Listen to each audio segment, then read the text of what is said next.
1, 2, 3. That's what is required for this hop.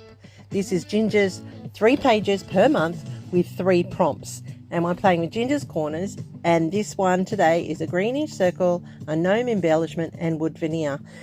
I'm also incorporating my counterfeit kit here to complete this layout. Hi everybody, it's Kathy here, and as I said, I'm playing along with Ginger at Ginger's Corner for her 3 pages, 3 prompts per month. I missed last week's, unfortunately, due to being at a massive wedding, so I'm really sorry. So I'm trying to catch up, but I am doing this one today. Now, as I said, the prompt was a 8-inch circle, it was a gnome embellishment, and it was wood veneer.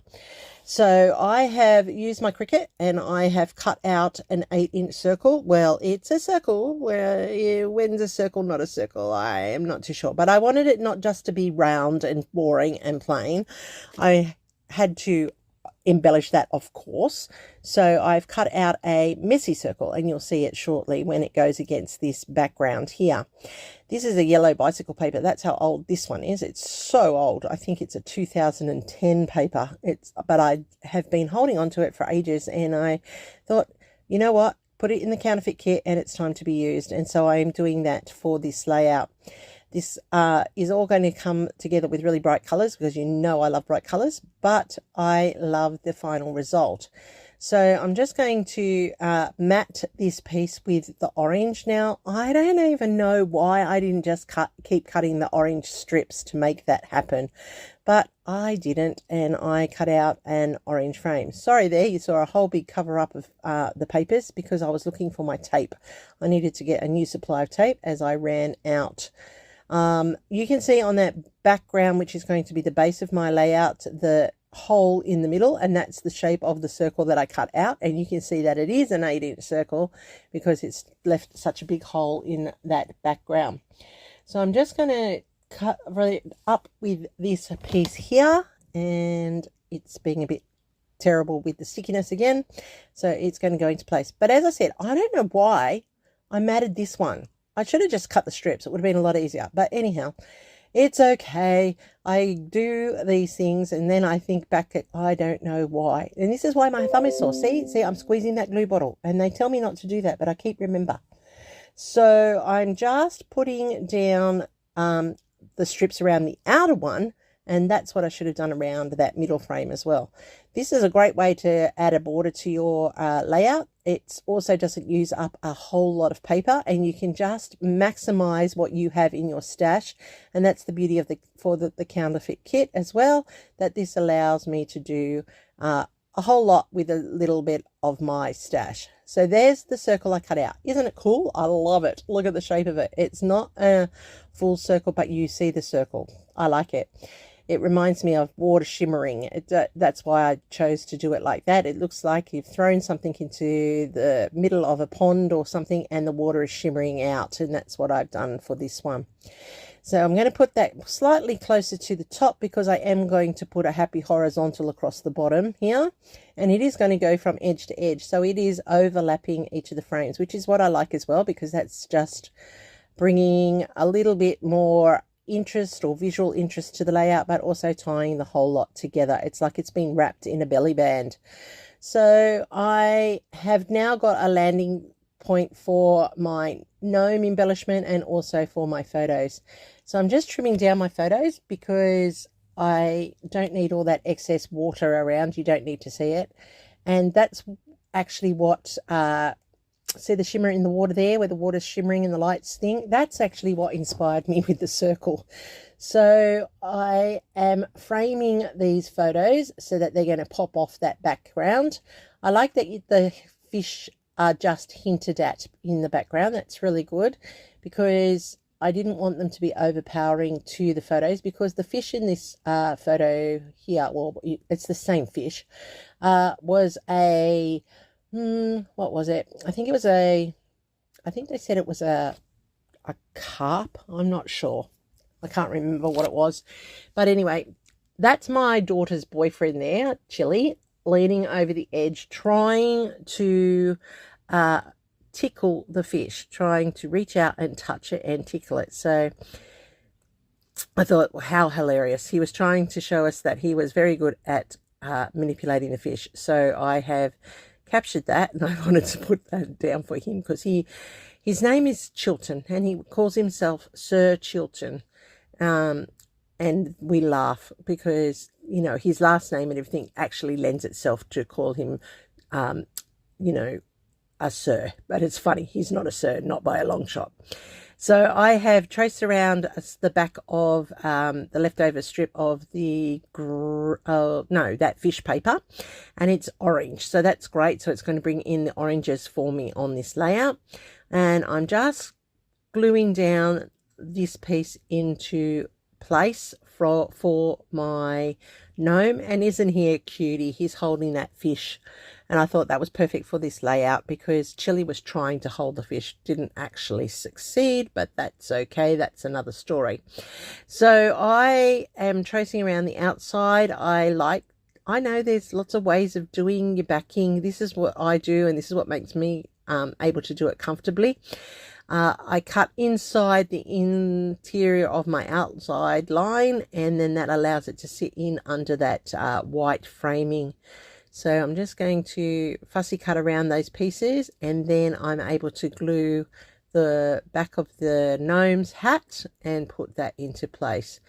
Now, I need to remember to keep squeezing the bottle like that for the glue because my thumb muscle between my thumb and my wrist is just really, really sore.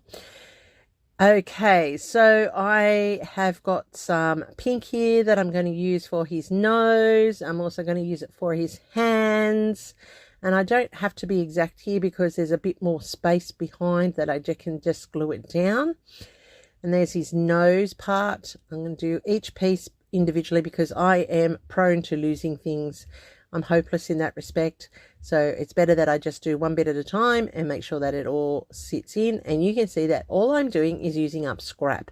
I'm not cutting into new pieces. I'm just using up pieces of scrap that I have in my collection. And that's allowing me to create the backing for my cut file nice and easy. I love, love, love how this is turning out. He is such a cute gnome. And I'm going to put in his feet. And as I said, this is a great way to back it. I'm just liking that when you've got a big space at the bottom like this, where you can put in a full piece and just stick it down. That makes a big difference. And then my final is his beard, and he needs his beard. So I want his beard to stand out, and it is a darker grey. I think that that's just complementary to the colours in the layout, but also makes it stand out instead of being faded. I could have gone with another textured white and then put some distress ink over the top, but I think I actually just like this grey cardboard, and it just looks like my little gnome is enjoying himself having a day out fishing.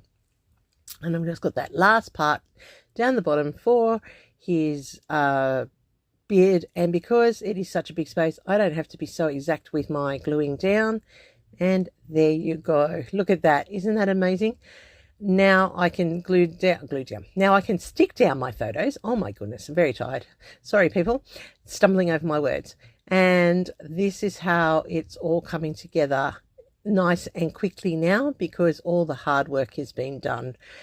That fish was quite large actually. We saw it coming across. That's how big it was. And then of course Chili got down and thought he was going to be able to capture it or tickle it or touch it or something. Unfortunately for him, that was not the case. So I'm putting down the title, which I cut on my Cricut as well, called Tickle Tickle, and I'm going to just put that there. I like that it's got the white behind it. That lifts it up exactly off the page, and I love the two colors, bringing in all the colors of the photos and the papers together, and that's just coming together so nicely. All right, now that that's done, I can just zhuzh up my little gnomey man. He's a bit flat at the moment, so we're going to use some highlights through some inking of his shorts, because he can't have white boardies. Nobody has white boardies. Well, if you do, they're tidy-whities, and we're not wearing tidy-whities outside. We're wearing boardies outside. So I'm just looking for my inks here. I'm going to go with Salty Ocean, and I'm also going to use some Sage, I think it is here. And so I've got this brush, but it doesn't actually pick up enough of the color, so I end up actually finger painting it on, because I just want that color as the background of the boardies. And then I'm going to use the Salty Ocean through a stencil to create a pattern on his little boardies. You know, he's a cutie, this little gnome. Yeah, it just wasn't doing it for me, so I'm picking it up with my finger and just patting it on like finger paint. And that's going to add that little bit of extra to our little tidy whitey mate. Now they're not tidy whities, so he's not being a Rudy Tooty, and he's actually going out into the public dressed appropriately. Don't you love our Aussie lingo? It's great, isn't it? For all you who are not Australian, I'm talking about underwear, which is tidy whities, and then the boardies, which are the swim togs or the cozies or whatever you want to call them, but we call them the boardies. And that's our little gnomey mate, and he's ready to rock and roll for a day at fishing. So I'm just inking up the edges of his little boardies and around his hat, and that's going to help him stand up out off that background on that layout. And look at him, isn't he cutie? Now he's dressed. Now he's ready to be in public. Just going around the edges to give that little bit of an extra zhuzh. And I love, love, love that his boardies now are part of the layout colouring, not standing out as stark white. So that part done, I now am going to get my gel pen, which I start with a white, and I think that's going to work, but then I realize it actually just doesn't pop enough. So I change over to black, and I add in some little reflective marks on each of the parts that are curved, and that's giving it that 3D image. And of course our fish needs an eye, and I'm just going to give him little accent points and add in a few dots for a little bit more feature on the skin toned pieces.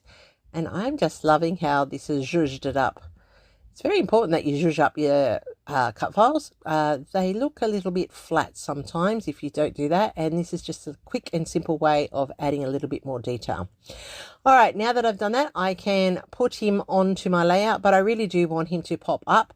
So I'm going to adhere some foam to the back, and I'm just going to use that foam to pop him up. Now I will cut pieces, and I will make it quite solid with the foam because I don't want it to collapse once it goes into the album. This will go into my daughter's album, given that it's her boyfriend. These photos were taken on our day at the wave park for her birthday.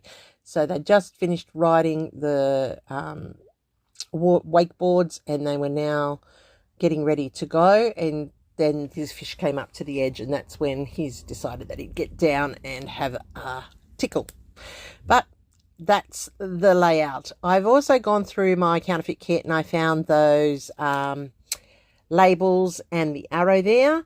I had to include wood veneer. So these 3 hearts are little wood veneer hearts, and I have coloured them using acrylic paint pens, and that's allowing for the colours to be tied into the layout. So I've met the wood veneer, I have a gnome embellishment, and I have my 8-inch circle.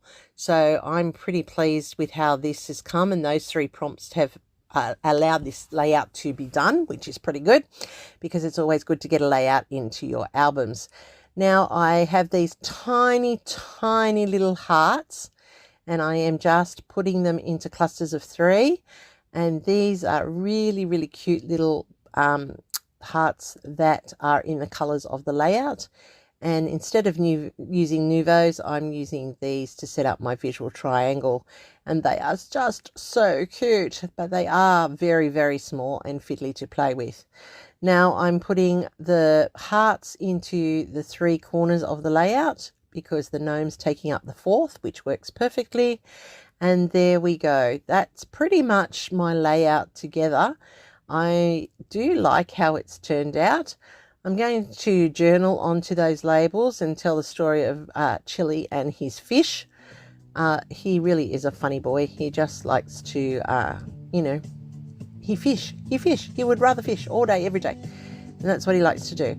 And so I just wanted to capture that funny episode where everybody, like, we all stood and watched like it was the greatest show on earth, which was even more funny because really it was a non-event. But it was pretty funny that all of the adults stood around and watched this non-event happen. But anyway, you get that in life, and it was heaps of fun. So here is the layout. You can see the wood veneer there in the corner. You can see those tiny little hearts. I just love the colours being dragged in from the photos, the oranges, the yellows, the greens. It all blends beautifully. So thank you for watching. There is a playlist linked down below. Make sure you go and check out everybody that's playing along, or hop on over to Ginger's Corner on Facebook, where you will see other people sharing their take on the 3 photo prompt page for the month. So I'm Kathy. Thanks very much again. Hope I get a like from you. That's a thumbs up, people, and a hype, and a subscribe if you are new to my channel. Thank you, everyone, and I'll see you in the next video. Here it is for you now.